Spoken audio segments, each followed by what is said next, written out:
Welcome to the Fast Leader Podcast, where we uncover the leadership life hacks that help you to experience breakout performance faster and rocket to success. And now, here's your host, customer and employee engagement expert and certified emotional intelligence practitioner, Jim Rimbach. Call Center Coach develops and unites the next generation of call center leaders. Through our e-learning and community, individuals gain knowledge and skills in the 6 core competencies that is the blueprint that develops high-performing call center leaders. Successful supervisors do not just happen. So go to callcentercoach.com to learn more about enrollment and download your copy of the Supervisor Success Path ebook now. Okay, Fast Leader Legion, today I'm excited because we're going to get into some extremely important realities and conversation with Leslie Peters, who was born in Albuquerque, New Mexico, when her dad was in the Air Force there. But she spent most of her childhood in Nebraska. First in Omaha, and then in a small town outside of Omaha, which is now part of Omaha. Mm-hmm. She describes Nebraska as a good place to be from. People are hardworking, thoughtful, and as her mom describes it, foursquare with the world, which means that they have strong opinions about right and wrong, and they act from those values. Leslie is the oldest child and the only girl in her family. Her dad traveled about 50 weeks a year, so she was the other grown-up in her house for most of her life. Her 2 younger brothers would probably describe her as bossy. She would say that being bossy was what she needed to be able to help her mom. Being the oldest, the only girl, and the other grown-up in her house taught Leslie to be responsible for everyone and everything. Sometimes it serves her well, and sometimes it doesn't. Having been responsible from an early age also gave Leslie the confidence to share her ideas in ways that help people feel safe in times of uncertainty and transition. Growing up in a small town taught her to take her big, sometimes weird, ideas and translate them for people who don't necessarily think in the same ways. That helps give people access to her new perspectives that can support them in new situations. Leslie began her career in fundraising and administration for nonprofit organizations, mostly focused in education.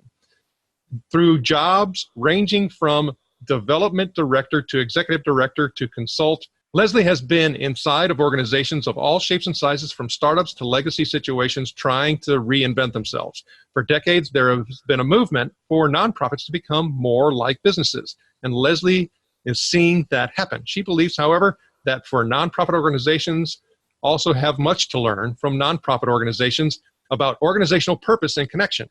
She now finds herself speaking, training, and facilitating for organizations in the for-profit and nonprofit sectors, and coaching individuals and teams as they seek to align their personal values with their behaviors and their team and organizational aspirations with their day-to-day actions. And she's also the author of Finding Time to Lead. Leslie lives in St. Louis, Missouri with her second husband, Dan, and his son, Aiden, and her daughter, Grace. Together, they call themselves the GLAD team because their initials spell GLAD: Grace, Leslie, Aiden, and Dan. Dan is a jazz guitarist and composer. Leslie and Dan lead workshops using music as a metaphor for leadership. She also has a grown-up stepson and daughter-in-law from her first marriage who lives in San Francisco. Leslie Peters, are you ready to help us get over the hump? I'm ready. Let's do it. Now, I've given my Legion a little bit about you, but Can you share what your current passion is so that we get to know you even better? Sure. My current passion is really about that alignment piece and working with leaders and teams as they face situations and changes as the world gets more and more complex and fast-paced, and all of the things that happen when we move into edges and spaces where we don't necessarily know what's happening or what's coming. And so that's really the work I'm doing now, and it's been really exciting. Well, and to kind of make that a little bit more attainable and understandable, in the book, Finding Time to Lead, you talk about, 3 shifts and then 7 principles in order to be able to unleash outrageous potential. So I think for me, it's important that we talk about these 3 shifts that have to occur. And you and I had also had some really good discussions, and hopefully we'll be able to weave that in to what you're going to be able to share as well. Great. So 3 shifts that I talk about in the book that are really important sort of are based in the idea that being a leader is not something you do, it's someone you are. And so the book talks a lot to CEOs, but it's really for anyone at any level of leadership, because we're all leading all the time, as you know from your work too. And so the 3 shifts are, the first one is from doing to being. So we have to really shift from the constant busyness of being in the work and doing the work to being a person that helps others do the work. And that's a big shift. The second one is the shift from knowing to understanding. So as things get more complex, as you become sort of a hierarchical leader, your scope of influence gets much broader. You can't actually know everything that everyone's doing at every minute. You have to understand the big picture and get how it all fits together. And that's a different level of way of thinking. And then the last one is from reacting to responding.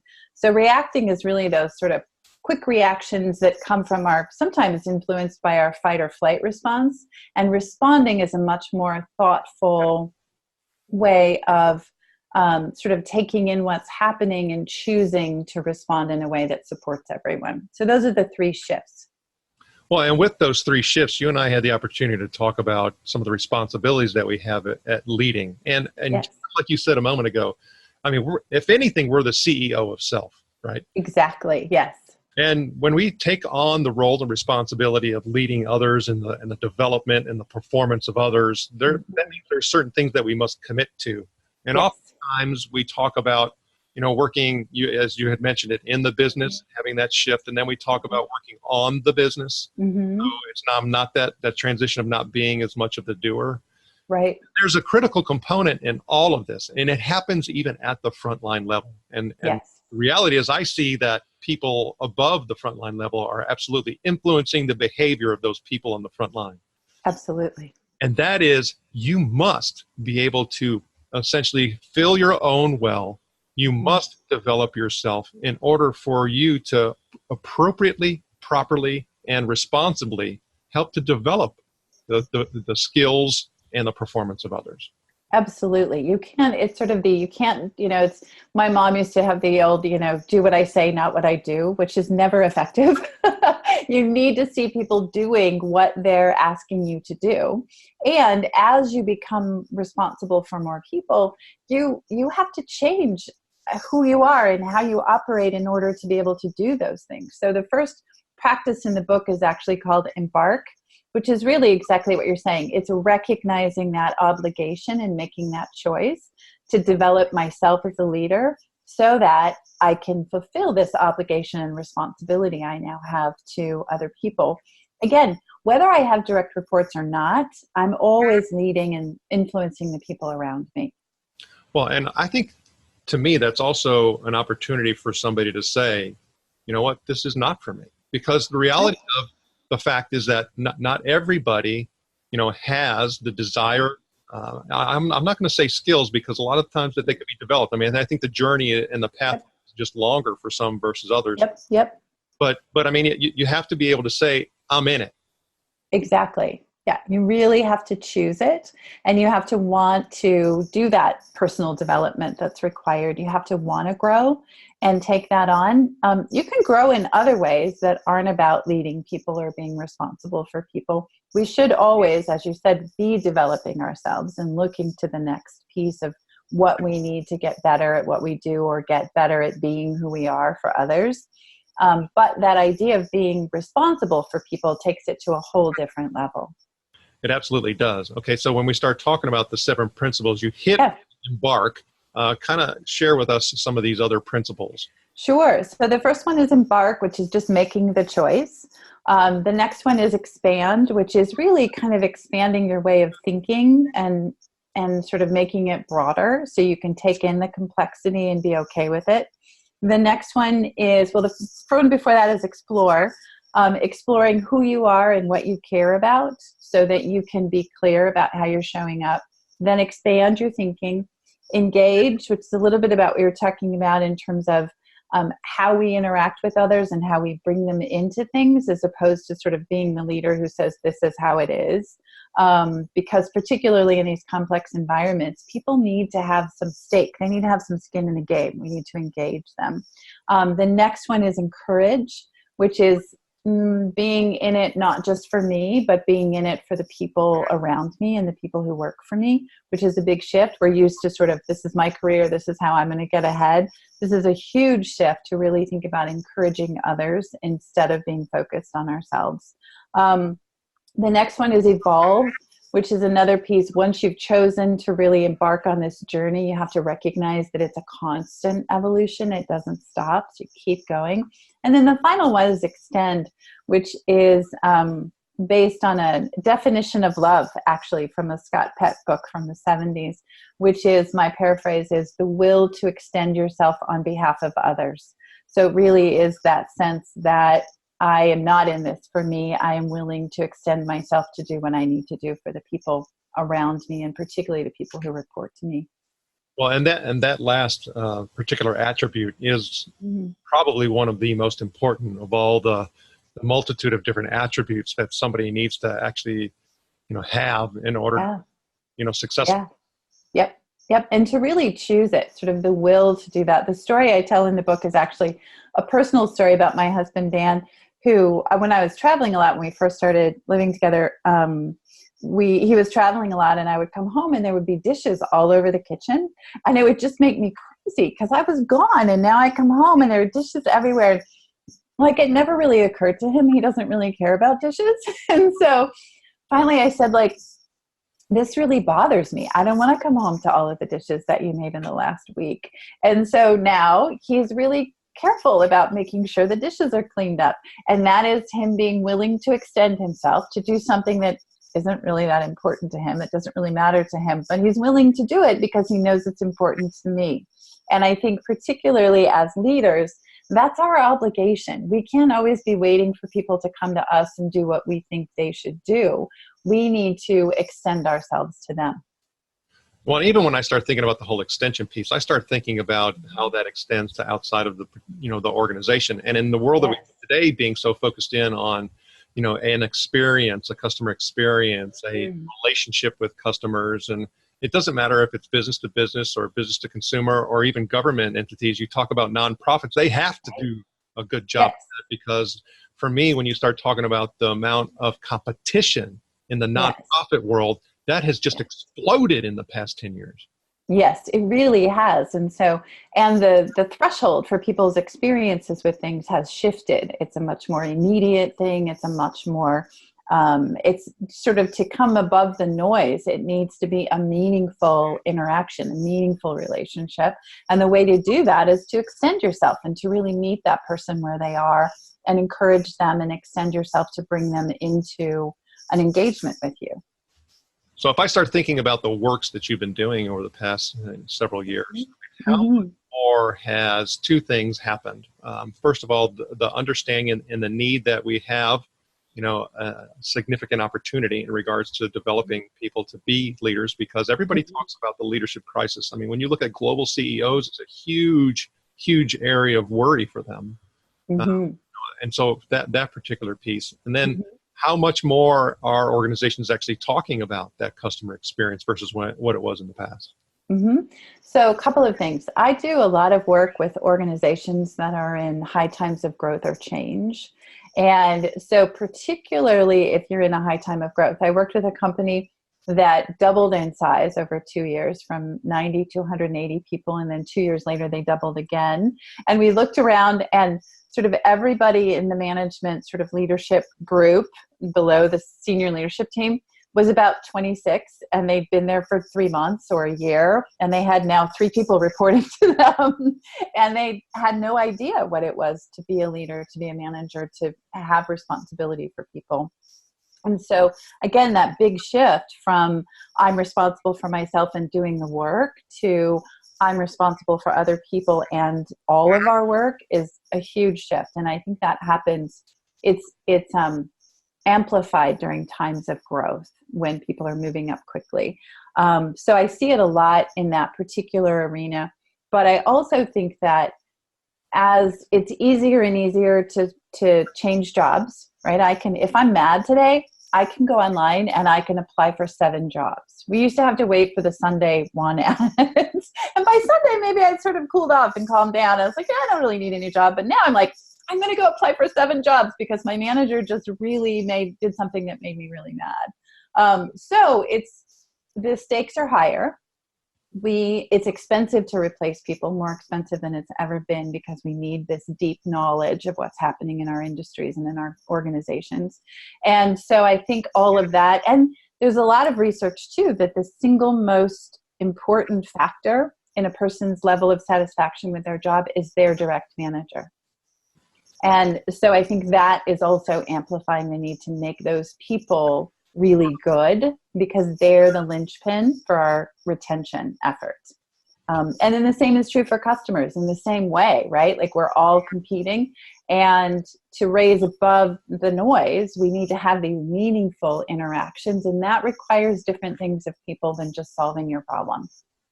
Oh man, we're so connected in a lot of different ways. I mean, I actually talk about that frontline leader being the linchpin between absolutely the contributor and the rest of the organization's hierarchy above that. Yes.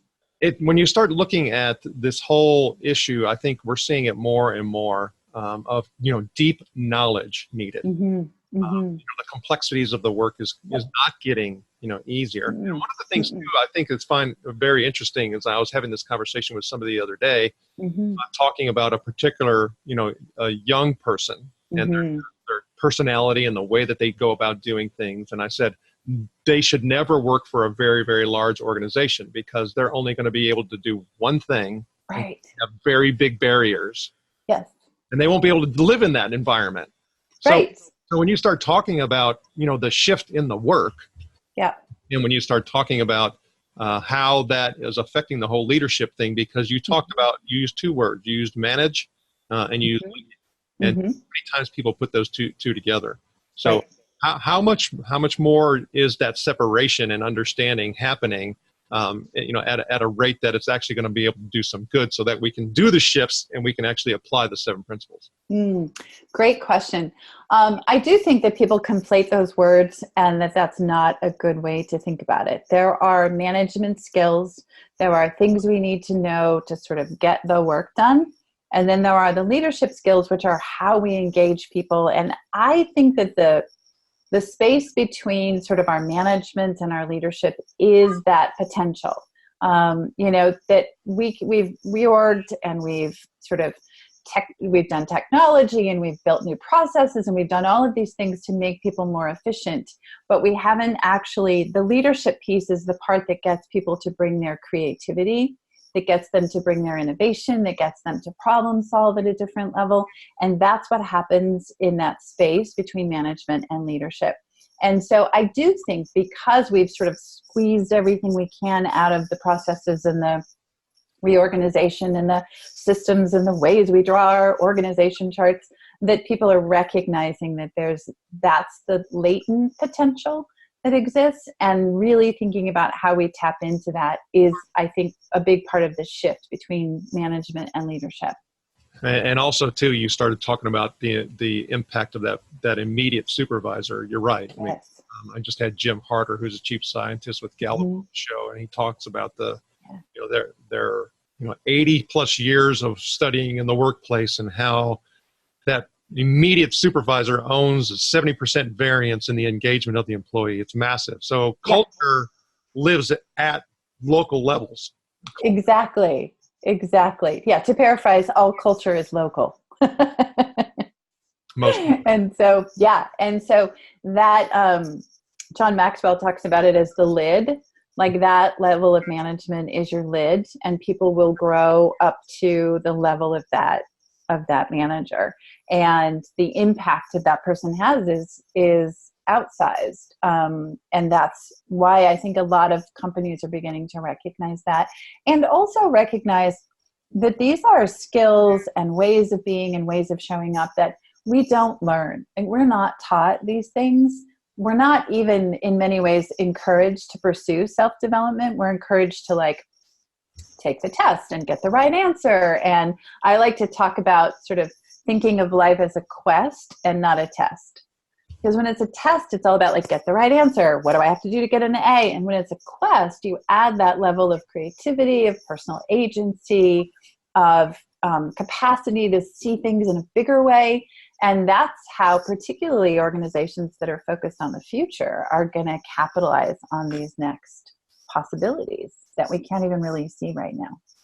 So that leads me to believe, or leads me to want to know a situation where you've had work with a particular organization where they haven't necessarily had that mindset, had that viewpoint, and it wasn't a realization at that senior level leader, because if they're not investing in themselves and they're not making it a intentional commitment that is being conveyed and then therefore is being set as an expectation, by the time it gets filtered down to the front line, all they're saying is, hey, I just got to do my work, right?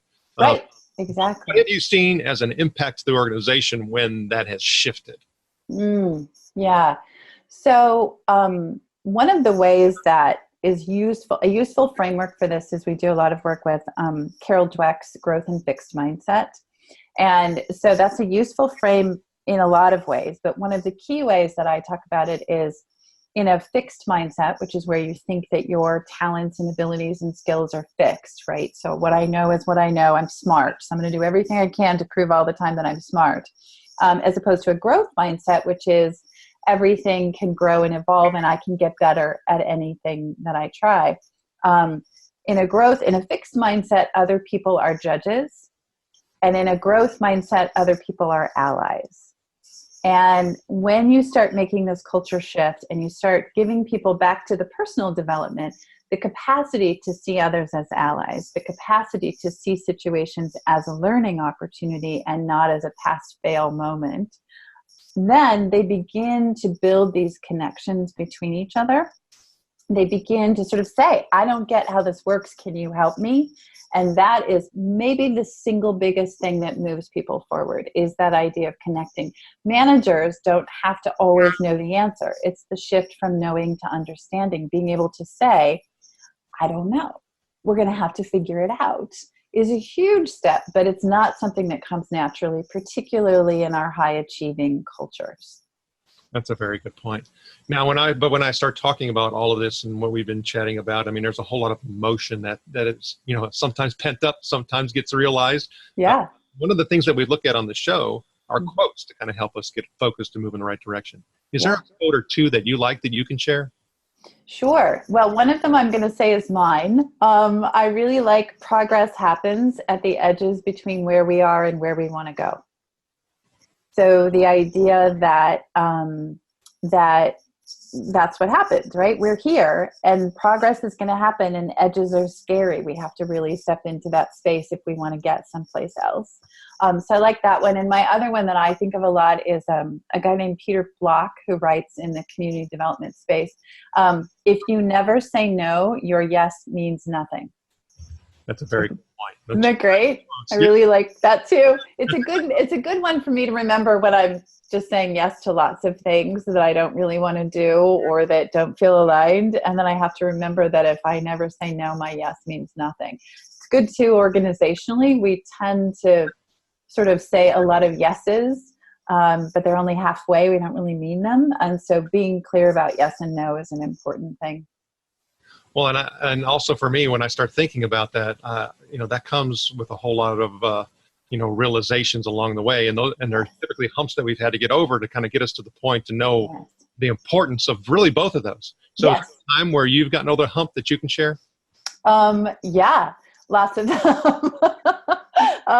I would say that, let's think, what's a really good one that I've gotten over the hump? Well, writing the book was getting over a hump. I think that a lot of people have that hump, right? I have so many things I want to say and so much writing I want to do and things I want to do. And I would say that the thing that sort of got me over that hump was just letting go. It's a little bit like the quest versus test idea, letting go of the idea that this has to be the perfect book and like it has to be the be all end all book and it has to do all of these things, and just sort of being in my own quest about I have things to say and things that I think are important and things I've learned that I want to share. And I'm going to do that with this book. So I think that, again, that sort of sense of what expectations we set for ourselves that keep us from doing things versus having that sense of possibility and mission that causes us to do things and be at those edges. Okay, so then I started thinking about, how you actually went through the point of being reserved and holding back and not, finding momentum and getting things done on the timeline that, a publisher wants you to get them done. Yeah. Is, what caused you, or how did you actually have that final release to where it's like, I need to just let go and I need to be on a quest? Yeah, part of it was with the book specifically, and I find this in other things too. Part of it is just like getting it all out. So instead of sort of starting out with like, this is the perfect thing, really just sort of letting it all out there. I probably wrote 2, maybe 3 books in writing this book. And then I went back and really edited it. And so I think that's true. I'll often do that with clients. We'll sort of talk about everything. And then we sort of scale back to the really meaningful things. So that's a process that works for me. I always have lots of ideas and lots of things. And then it sort of is a process of pulling it in. And so that would be letting myself just write as opposed to having to write the perfect thing, which I think translates into lots of things rather than waiting until we have the perfect thing to do it, just doing some stuff and watching how it works.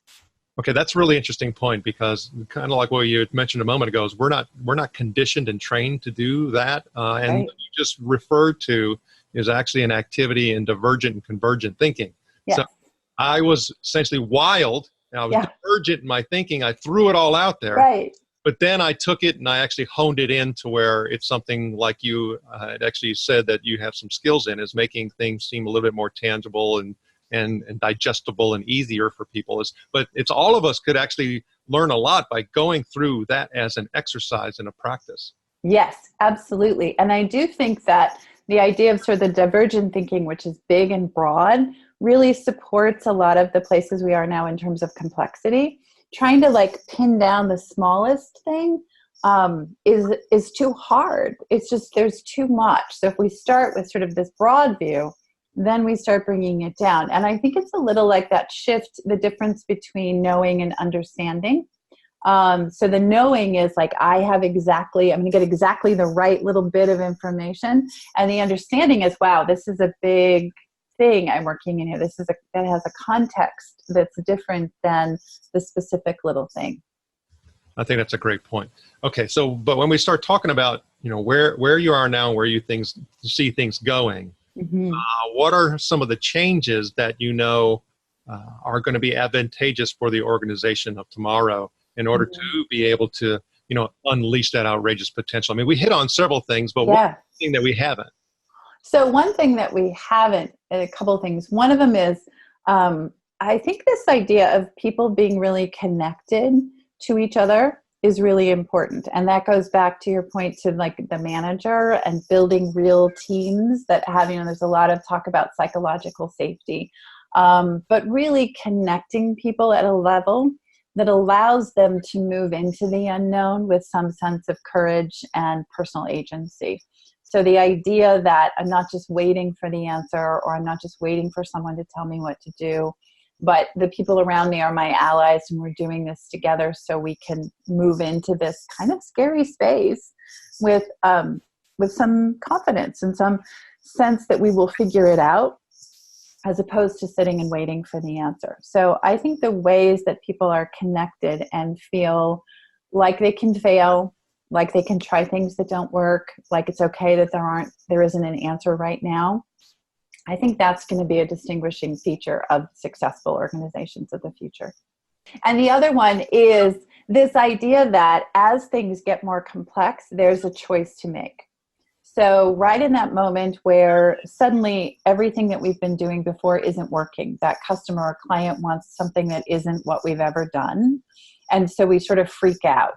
And either we can choose, right? And this is where the leader comes in, but also everyone. This is a place where everyone can lead. The idea that we're just going to create a new process. We're going to find the right answer. We're going to talk to the experts. We're going to go just kind of close in on that convergent thinking.